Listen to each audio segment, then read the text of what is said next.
Hi, I'm Gabrielle Arruda, host for the Style POV podcast, and I'm here to help you learn to trust your fashion instincts, hone your authentic style POV, and find strength through style. Today, I'm thrilled to welcome Andrea Pflaumer, author of the Amazon bestselling book Shopping for the Real You and the ebook She's Got Good Jeans. She discusses topics like style essences, color harmony, and practical steps to build a style you love at any age. And you can find more information on where to buy her books and her website linked in the show notes. So, welcome, Andrea. Anything you'd like to add? Nice to be here, Gabrielle.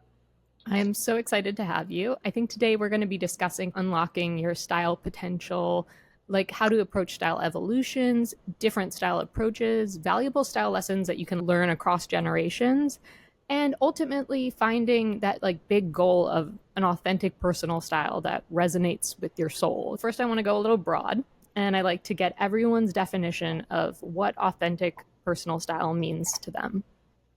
I feel that personal style is a reflection of your whole being. It's something that even shows up when we're children. You can tell Mm-hmm. the little kids the kind of clothes that they choose to wear. Of course, they wear crazy things when they're younger. And you get a sense of who the child is based on what they pick out and what they love. It's like a blueprint for expressing our authentic self. It gives us the parameters that will make us feel comfortable in our skin for showing the world who we are and how we want to be seen in the world. Even if somebody says, I don't care about fashion, the Mm-hmm. way they dress is an expression of that, of who they are. They probably have a whole lot of natural style type. I don't care about that. But fundamentally, it's a way to show up in the world authentically. And that's a very important thing, I think. Oh yeah, definitely. There's this great Misha Prada quote that I'll probably butcher, but she says something like, "I'm tired of people who don't care about what they wear on themselves because even if they don't care, they're still putting clothes on every day and they're saying something with those clothes." So there's definitely an intention there. Why do you? I love that word blueprint. I think that's such an interesting concept. Do you think that like our authentic styles are like born like with us as children and we grow, or do you think that you develop it when you're older and you have more of a sense of self? Yeah, I think so. I think that's very true. We grow into it and it becomes who we are. But I want to backtrack just for a second and talk a little bit about why authenticity is important because Mm-hmm. it's exactly what you say. You grow into something, it's like the thread of who you are. I use the word blueprint, same thing. And Mm-hmm. but the reason it's important is that we're so powerfully influenced by social media these days, Oh yeah. and especially younger women. And what Mm-hmm. happens is that if we're dressing in a way that doesn't resonate with who we are intrinsically, we're creating that false blueprint. It almost builds a fence around ourselves in a way. You're not showing up in the world. And when we interact in the world from that level and try to hold on to it in that same way over time, basing it on what somebody else looks cool in or looks good in, it's very effortful. And Yeah. it takes us away from our essence. It doesn't breathe, it doesn't Mm-hmm. evolve. And so staying true to your style and letting it breathe and evolve with you as you grow, but maintaining that thread through your style essences is a Mm-hmm. way of showing up authentically in the world. And the reason that is valuable is that when you do that, the people you interact with and the people that are attracted to you, that you will draw those people who are also authentic because they see you for who you are. You It's magical. recreate something false that they fell in love with when they saw this other version of you. So being authentic to yourself, maintaining that thread throughout your life, it's just a way of what you see is what you get. They just know it. They feel it in their gut. You're authentic. Mm-hmm. Okay, I can talk to you. I can trust, and Yeah. trust is one of the most important, if not the most important thing in relationships. So I think style and style essences and our developing our style is not a superficial project. It had a very profound effect on my life. I think it's such a wonderful way to connect with your self identity and start to tap into who do you want to show up in as the world. Because, if you keep on just going from trend to trend or trying these things that aren't resonating with you, it's like this kind of hedonic treadmill that you can't get off because it's always, well, next season there's something new, and next season I'm supposed to look like this. And I think it creates a disconnect between your own personal soul because it's like you're like, do I even really like this, or do I just like this because the world is telling me this is what's popular right now? How do you think people should go about doing that kind of self-identity work and trying to figure out, is this really authentic to me? I think that's where the work of a stylist comes in. It's Mm-hmm. valuable in that way. If you have somebody who really understands the elements of it, they can help you bring that out in yourself. The self identity work.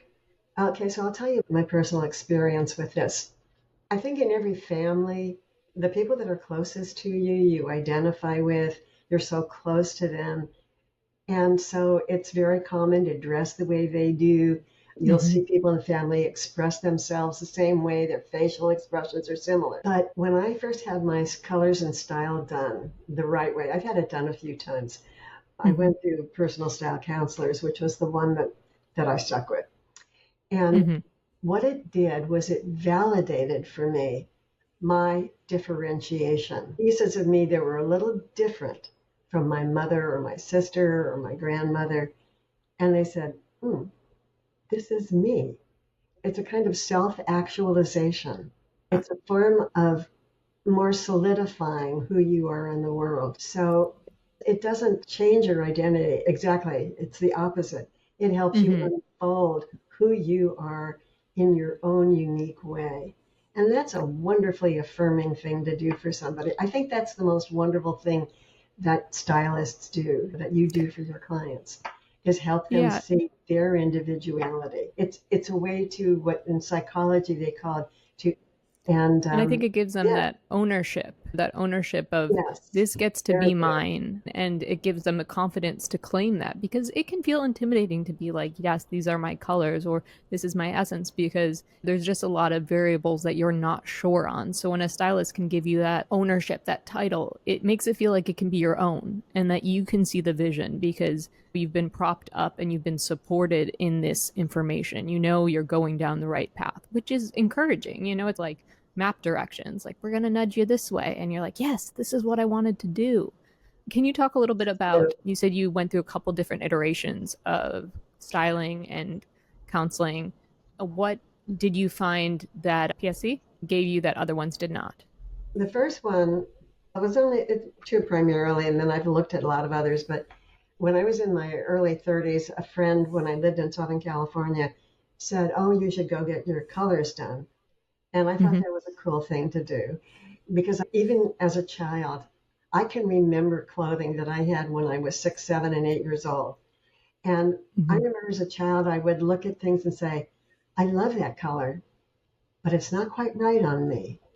So I went to get my colors done with this very nice young woman. It was around the time of Color Me Beautiful. And she said, "Oh, you're a spring." Mm. I am not a spring. And she put out all these colors on me. And she picked the colors. Actually, I think my ex husband went also and had his done. She said, "Oh, you're both springs." We were, I mean, he was. I am Oh. not. And so I always felt a little uncomfortable in those colors. It didn't make sense to me.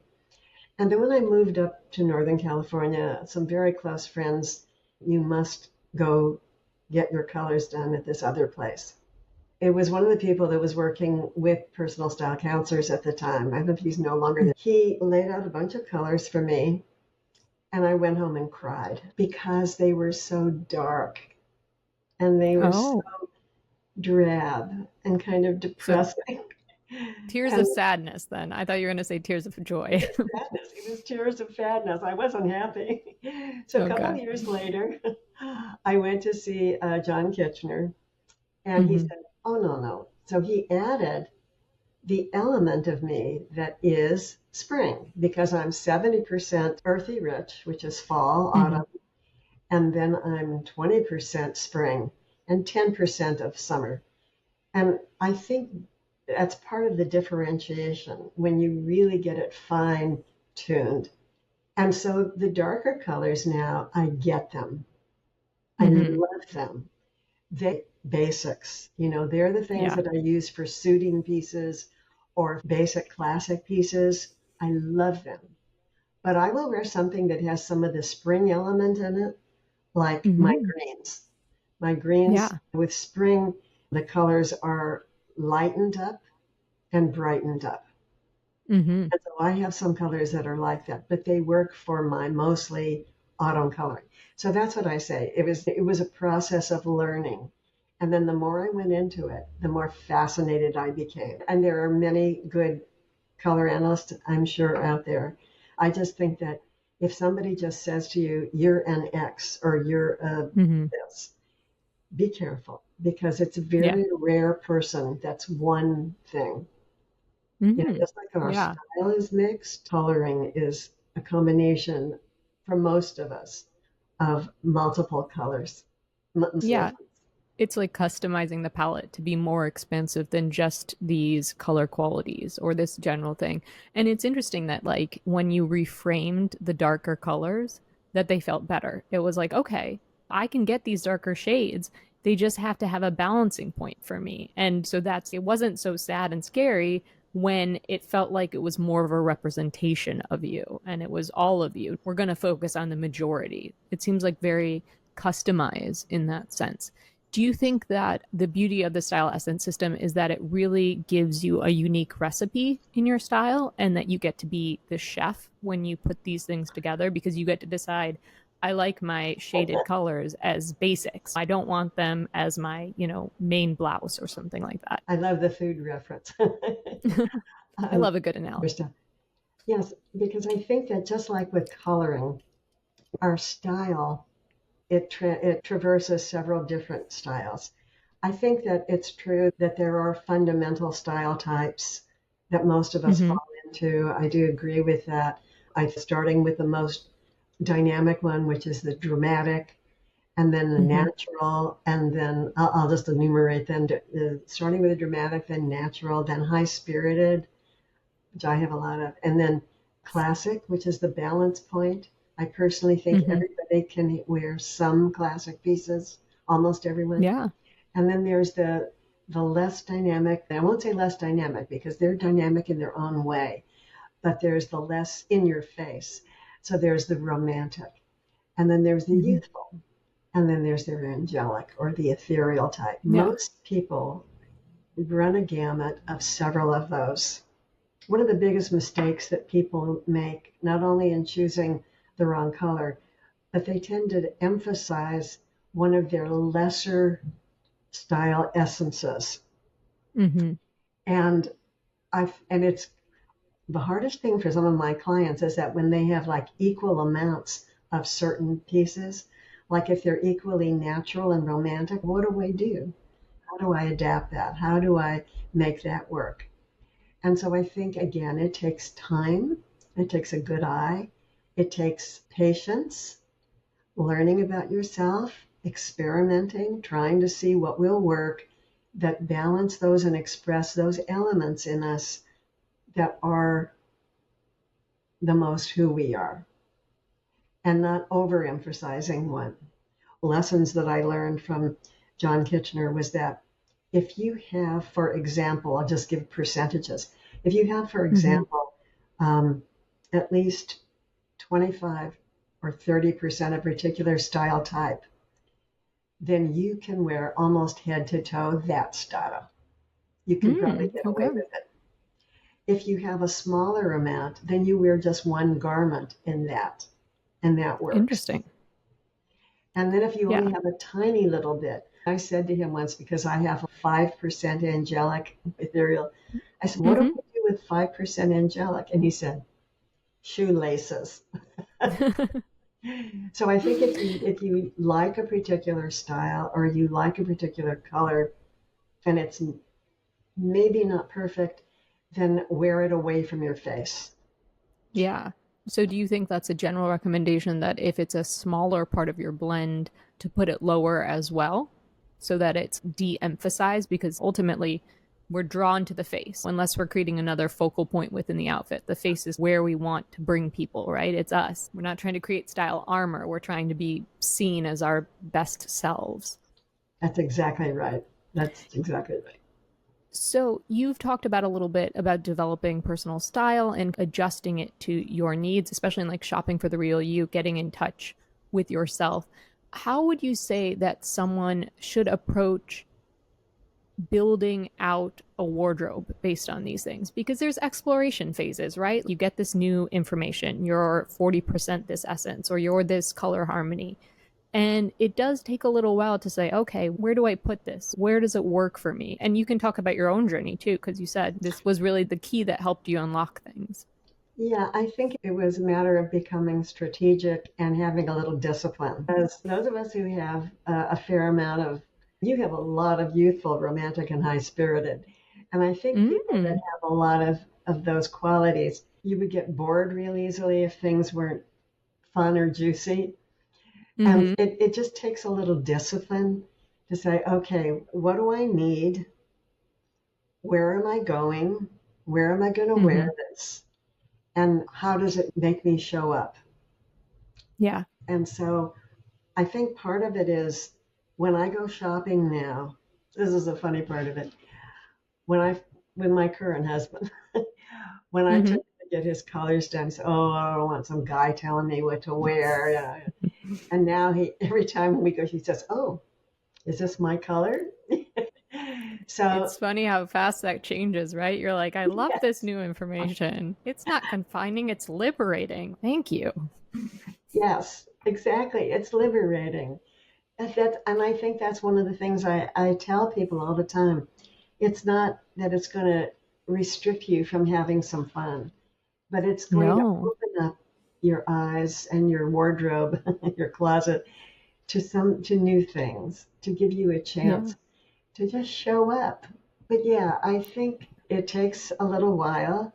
I remember one of my teachers said that it takes about a year or two, probably 2 years, to build a closet based on your true colors and style. Part of it is Mm-hmm. that we don't like to let go of things we've been attached to if they're not quite right. Yeah. And the other reasons I think is that that's an economic reason for one thing. And Yeah. you don't want to buy a bunch of things that you're not going to use again and again. And this is one thing I mention to all my clients, and I see it in my book. I wrote in my book too. Buy the best that you can afford Yes. and wear it to death. Because when you see really fashionable, cool people around the world, like in Europe, I mention this a lot. In Europe, they have very small closets. Yeah. And so they can't have a lot of junk. And they're very Mm-hmm. careful. And I know when I lived in Europe for a few months, and when you go into the shops there, it's not like when we go and we look around and say, oh, what's new? The women walk in and Mm-hmm. they say, I need an X. I Yeah. need a new jacket. It has to be this color. What do you have? Or I need a new sweater and I want it to be in this color. The women there go in with intention, knowing what they're looking for. You can always open yourself up to serendipity that you're going to find something you didn't expect, and that's fine. But once Mm-hmm. you know your colors, and particularly if you have color swatches, which really helps when you go shopping, Yeah. For then sure. you can be very discerning and know what you're looking for and make those decisions. And it's not a hard decision. It's Definitely. You know it, right? When Yeah. you put clothes on one of your clients, don't you just they know it and you know it when it works. There's a good feeling with it where you just know, okay, we're going in the right direction here. The patience has been worth the time we spent to find this A plus piece, because I think one of the biggest mistakes for people in finding their personal style for me is that we get in a rush to figure it out and we want the answer. What is this going to tell me? I need to know my color seasons. I need to start buying all new pieces. I want to do a wardrobe. And you're like, slow down. Like, we're not doing an overhaul, because you're just going to fill your closet with all new pieces that don't necessarily work. Like, you need to build a relationship with this new style input, whether it's color, style essences, whatever it may be. You're seeing yourself in a new light, right? What do you think are some other common mistakes that people fall into if they are trying to build out like a truly authentic personal style. I think impulse buys, that's one of them, Mm-hmm. one of the problems. And trend thing is very interesting. Uh, a woman that I follow on YouTube said something I thought was very interesting. She said she was talking about the difference between trends and modernity. It's so easy when you see a new trend. It really varies on the generation, but Yeah, it's easy when you see a new trend and say, "Oh, I want to try that." And sometimes those are the things that are going to like dated the most quickly. You know, you for asked one. sure. I think you asked one of the problems when I work with my clients. They will have had something that was maybe expensive that they bought Mm-hmm. quite a while ago, and that at the time it was. You know what a trend is because it identifies a time in history. Yes. The 50s were the bullet bras, the 60s Mm-hmm. were the mini skirts and go boots, and it goes on. So those are trendy. Modernity and being fashion forward, I think, is more a matter of taking classics because you have a torso, we have limbs, and you can only Mm-hmm. put so many combinations like that on a person. If Yeah, you take some fundamental classic pieces, or at least what's classic for you, and think of them yeah. in a slightly different way. The way that you see something that has a little bit of edge to it, or more modernity, or makes it Mm-hmm. more of interest, and Yeah, but that isn't so identifiable and quirky that it won't look work for a long time. yeah. Then you're able to stay fresh. You're able to move forward. There's elasticity in your style.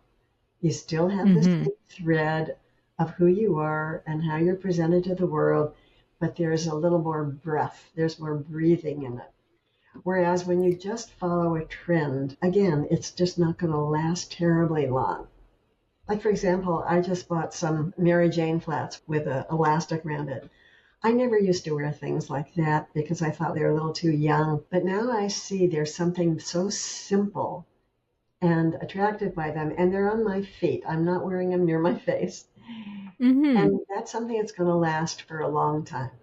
There's And it's certain kind of things. like, I think you mentioned this a little bit in your book too, where you talk about like style and costume, that kind of like innate sense of, does this feel on me? And you can have like your own classics or your own basics, but you just style them slightly differently to be a little bit more modern. You change what layering piece you use or how you cuff something or even just how you pair something, but you want your tools to not feel so outdated 6 months later because then you'll never get the real work done because it's always a complete wardrobe turnover every 6 months. That creates a very difficult approach to style because like it's that turnover is just untenable after a while, right?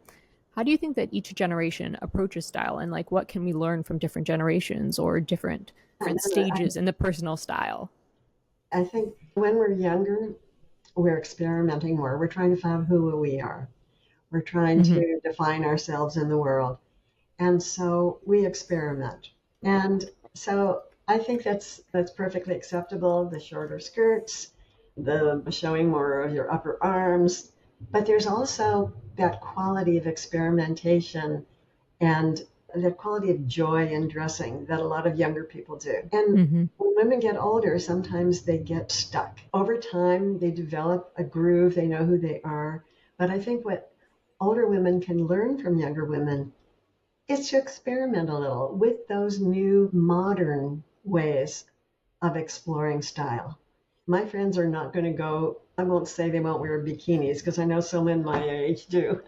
I won't, but it's mostly about my arms. So a lot of older women are not going to show as much skin, and that's just the reality, and that's fine. But there's some element that younger people are more willing to experiment with. And so Yeah. that's something that's just fun. I think older women can learn that from younger women. And on the other hand, what I think that older women, I think the most valuable thing that we offer and must offer is to be a role model to show how age and style can be wonderful. I love being the age I am. I would never want to be younger. I just turned I feel 76 that. and I'm so happy There's so much Mm-hmm. more freedom. So it's up to us to show that's okay. I know that Yeah. there are people like the wonderful Iris Apfel who just passed earlier this Mm-hmm. year. And she was a role model for many people, but primarily because she was willing to break boundaries. And she Yeah. was mad about color and texture. I would never dress like that. And there were very few people But who would dress like that. But she mm-hmm. gave permission to some people to do that. She maintained that youthful quality of experimentation. So maybe Mm-hmm. you're not going to go full on a whole arm of different colorful bangles, but maybe you'll wear a few, buy a different necklace, like something that Well, she she, did. And maybe you'll just embrace color more. So the youthful quality of experimentation is something that older women can gain from. And I think the importance of continuing to care about how you look is for older women to model that for another generation. So there's not this societal fear about getting older. We're all going to get older. We're all going to die, but have mm-hmm. some fun while you're doing it. Yeah, I think ours did such an amazing job at changing the baseline for what people thought you had to dress like at a certain age. She changed your perception. So it was like an expanding visual because you're like, yeah, I don't want to dress like her necessarily, but look at how great she looks. Like, look at how much this has changed my perception. I don't need to dress dowdy just because I'm this age, or I don't need to give up on my style because I'm this age. If we think about it like a recipe that we're building, like when you're young, you're trying to figure out what are your tastes even. Do we like chocolate chips or do we like mint chips? Or and at a certain age, I think it can also shift to I have my recipe, it works for me, I'm going to stick to it.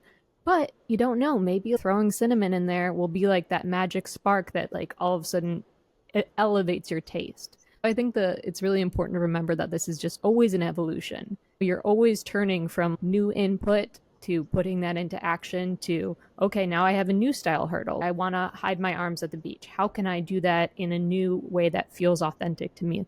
And you're always tweaking it for the style hurdles you encounter and then enjoying the style wins after you figure it out.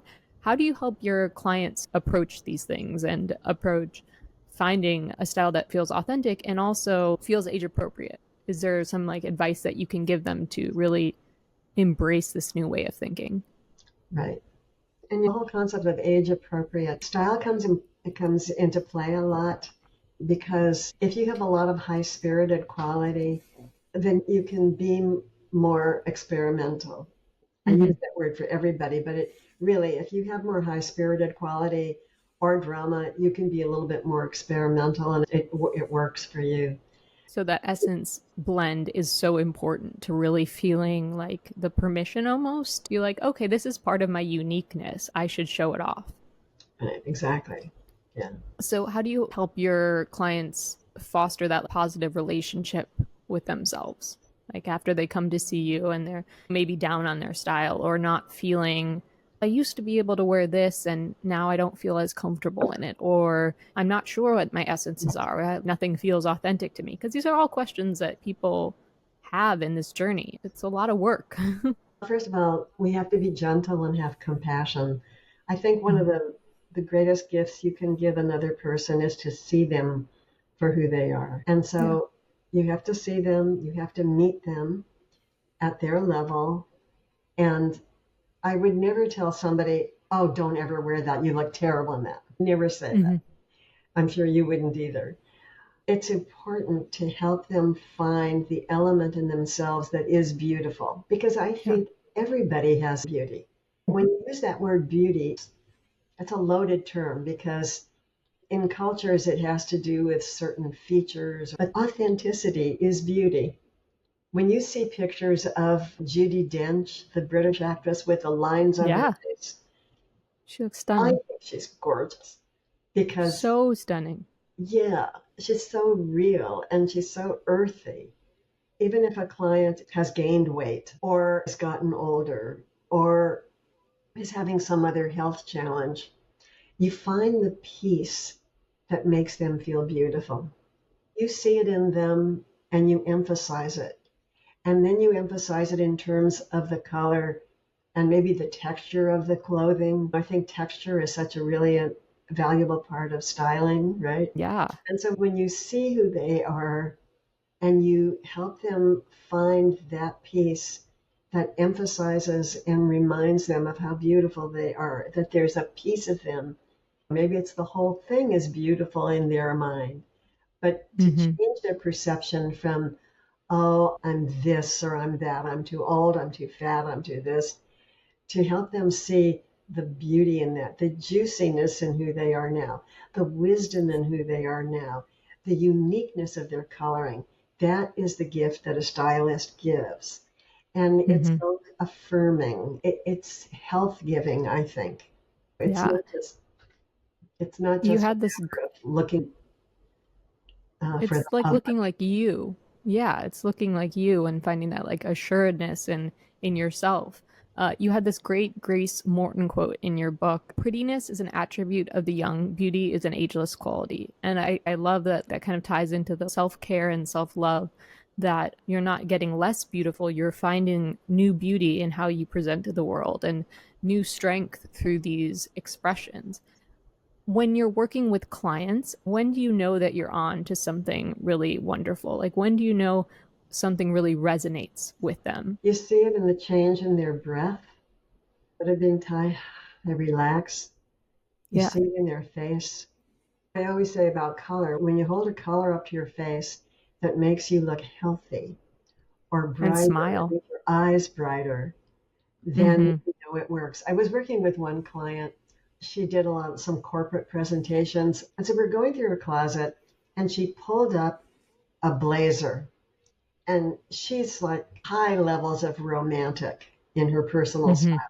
And she pulled up this dark blazer and put it on and she went,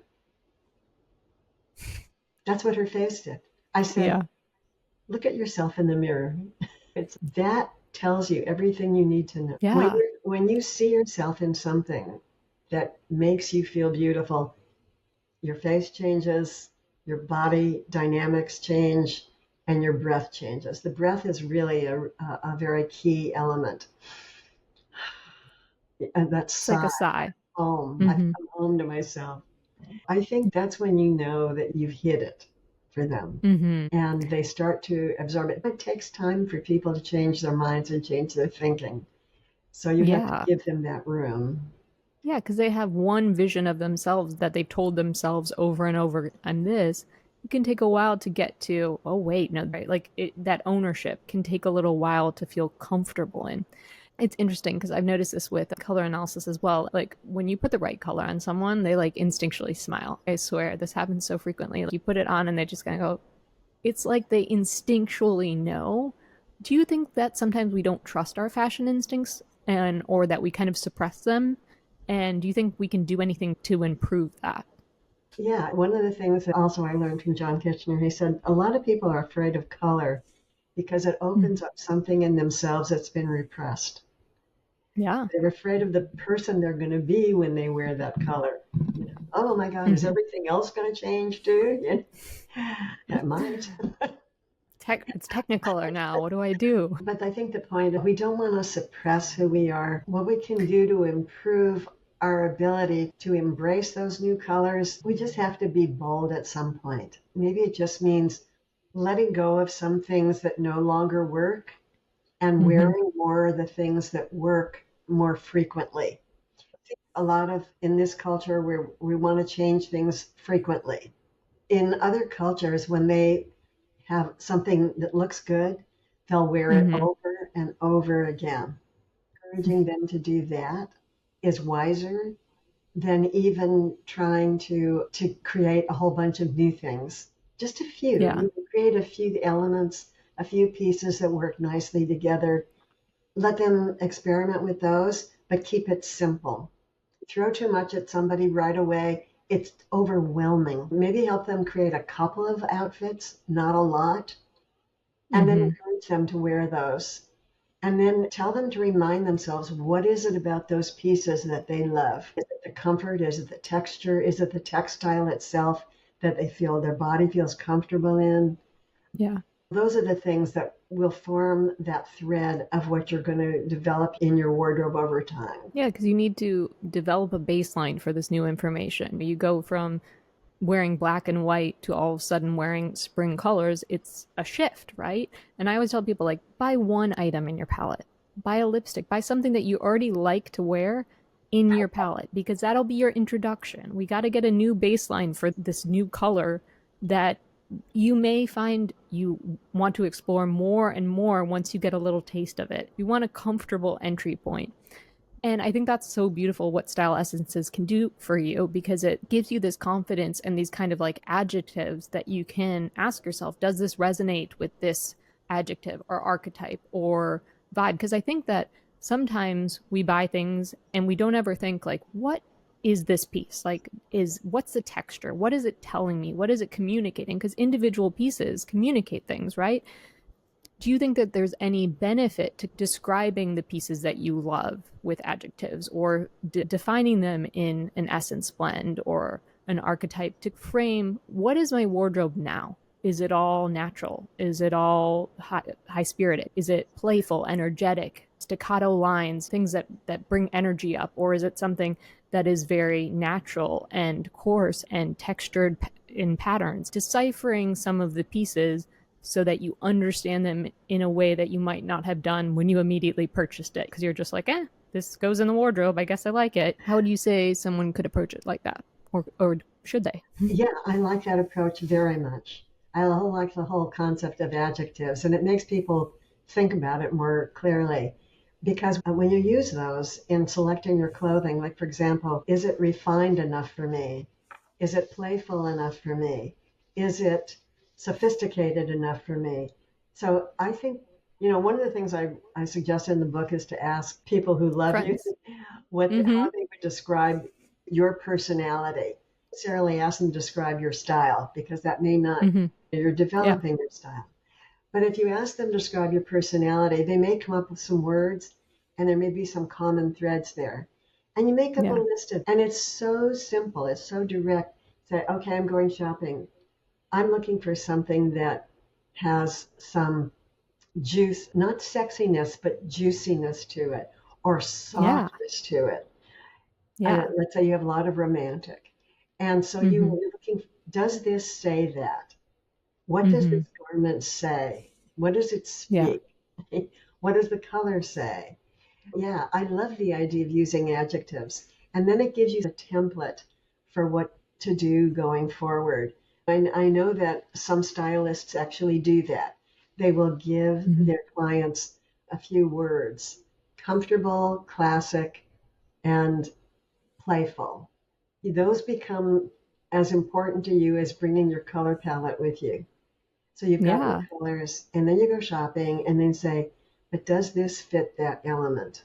So Yeah. I think, yeah, it's a wonderful way to go shopping. Style systems are very popular right now. What should people do if they find them limiting? How should they approach it? Let's say they've gone to a stylist, they have gotten a firm essence blend and color harmonies from PSC, and now they're trying to figure out, like, what about this piece? I really like it. How can I make it work? How do they customize it and go on the journey when the stylist isn't there to say, okay, here's an idea? How do you get the training wheels off? What I love is when one of my clients has done it on their own and they finally get it. One of my clients who's become a very close friend, I don't have to tell her much anymore. She knows what to do. And Yeah. so I think, yeah, they will adapt it and customize it. It doesn't have to be limiting. Also, I think, like with every parent, you have to let the child grow and become their own. And they may Yeah. do something that you may not have chosen for them, but it works for them and it Yeah. works for who they want to be. So I think it's important for a stylist to step away a little bit from judgment. Some stylists can be a little judgmental and strict about things. But Mm-hmm. people, I agree, you said earlier, is on a gut level, they know if something works, and then the smile comes. Mm-hmm. Because even if it's not quite right, if it makes you feel joyous and you smile, that's what people respond to, what people feel about you. So I Mm-hmm. think, yeah, you can break some of the rules sometimes. Why not? Yeah, I don't even think there are rules, because we create our own rules in our head and we apply them sometimes in a narrow focus. We think, if I have this essence, I can only wear this. This is what it's supposed to be. But really, there's a much more expansive version. That's what I love about the essence and color harmonies is it's a full picture. Like you said, you have the autumn, you have the summer, you have the spring, and how you use all those things is up to you, but it's not going to look the same. Another person with a similar essence blend or color harmony blend could look completely different and still be expressing their best self. Would you say that people should release those stereotypes and maybe the narrow mindedness with each and try to really customize that recipe for themselves? Yeah, why not? That's what keeps life playful and fun. I don't know that I would say to people, go ahead and customize this and do something different.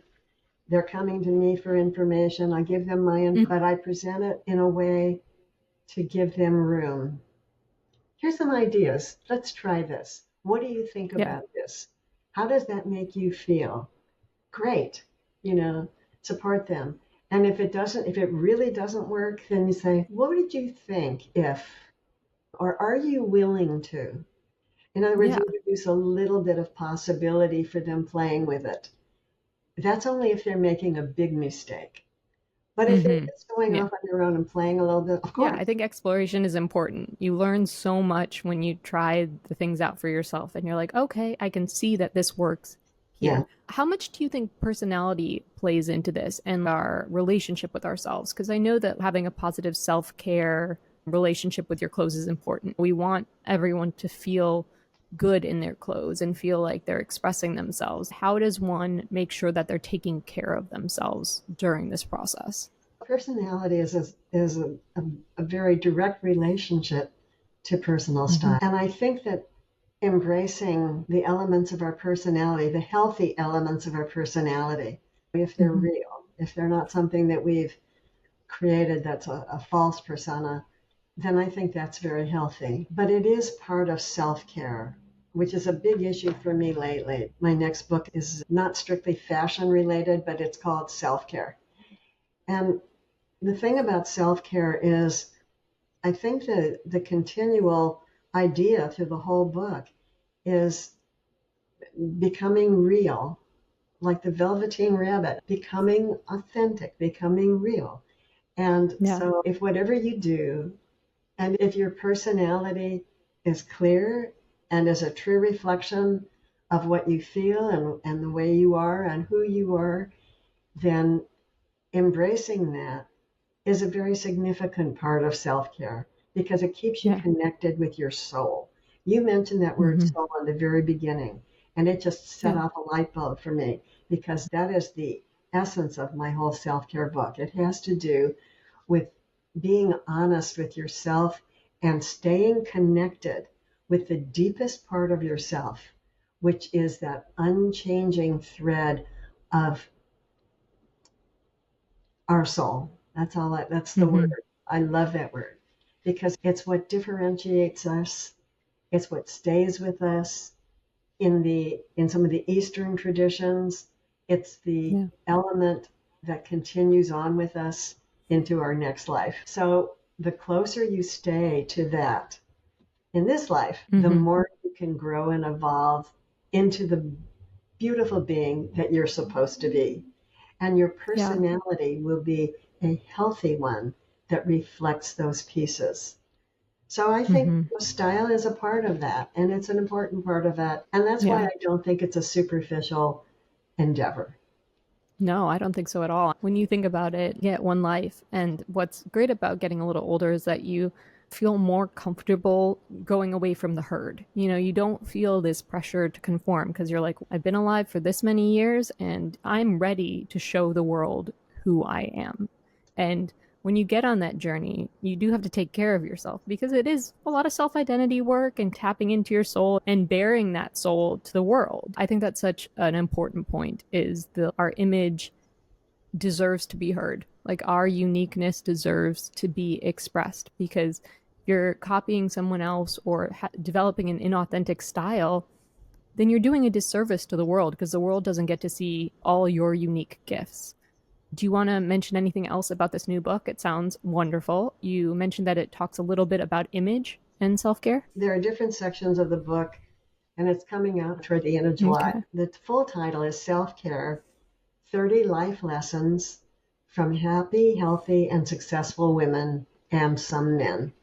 So it Okay. covers our health, our mental health, how we spend our time, our relationships. And then the last section of the book is called Your Image. And in that one, I write about finding something in yourself that's beautiful.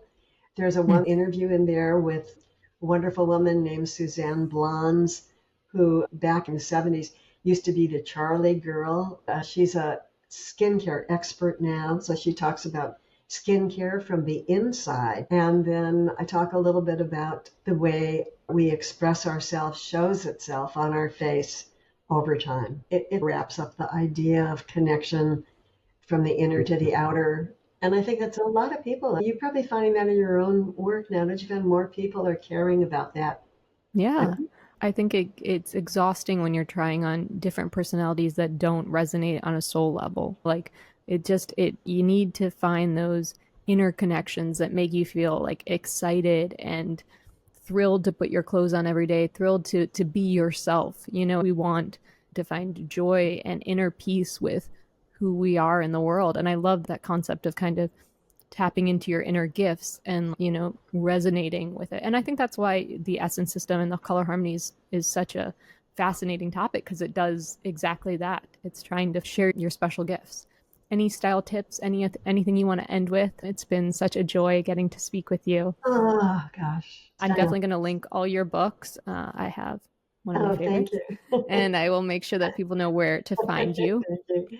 Yeah, that's my number one tip. Buy my book.